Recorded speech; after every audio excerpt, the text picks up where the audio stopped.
اب آپ کا یہ جو ہینڈ کیری ہے اور جو لگیج بیگ ہے، ہینڈ کیری میں عمومی طور پر 7 kg تک وزن ہوتا ہے، لیکن ہر فلائٹ کا الگ الگ ہینڈ کیری کا اور لگیج کا وزن مخصوص ہوتا ہے۔ جو آپ ٹکٹ لکھتے ہیں، آپ ایک تو آپ وزن کا خیال رکھیں گے کہ ہینڈ کیری کتنا الاؤ ہے، ٹکٹ پہ لکھا ہوگا ہینڈ کیری کتنا الاؤ ہے اور لگیج کتنا الاؤ ہے۔ اور اس کے علاوہ جرنل ہر ایئر لائن اپنے مسافروں کو یہ ہدایات دیتی ہے، ان کی ویب سائٹ پہ بھی موجود ہوتی ہیں کہ ہینڈ کیری کی ڈائمنشن کیسے ہو، کتنا بڑا ہو، یہ نہ ہو کہ ہینڈ کیری آپ بہت بڑی مقدار میں بڑا سائز میں لے کے چلے جائیں اور وہ کیبن میں پورا نہ آئے۔ لہٰذا جس ایئر لائن کی آپ ٹکٹ لے رہے ہیں، وہ اس کو یہ بھی چیک کر لیں کہ ہینڈ کیری ان کی ڈائمنشن انہوں نے کیا دی ہے، سائز کیا دیا ہوا اور وزن کتنا ہے۔ اسی طرح لگیج کا بھی وزن ہوتا ہے۔ بعض اوقات لگیج کی تعداد 1 ہوتی ہے، بعض ایئر لائن اس کو 2 دیتی ہیں۔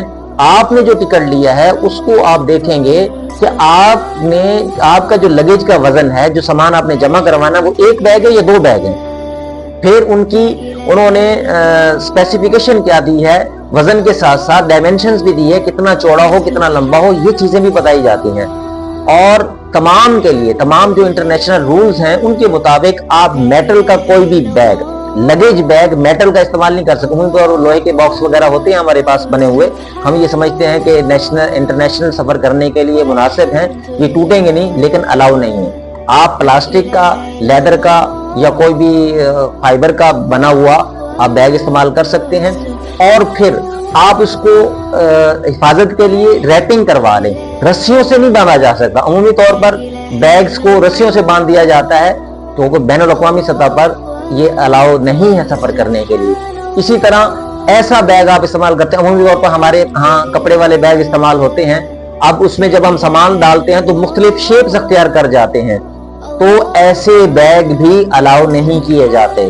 آپ کا بیگ وہ ہو جو سامان ڈالنے پر وہ شکل نہ بدلے اپنی، کم از کم اس کی ایک جو سرفیس ہے وہ بالکل پلین ہونی چاہیے۔ تو اس طرح کے بیگ کو استعمال کریں جب بھی آپ جس ایئر لائن پہ جاتے ہیں، جس ایئر لائن کی آپ کے پاس ٹکٹ ہے، تو جانے سے پہلے اس کے رول اور ریگولیشن کم از کم ایک دفعہ ضرور پڑھ لیں گے، تو آپ کو اس میں آسانی رہے گی۔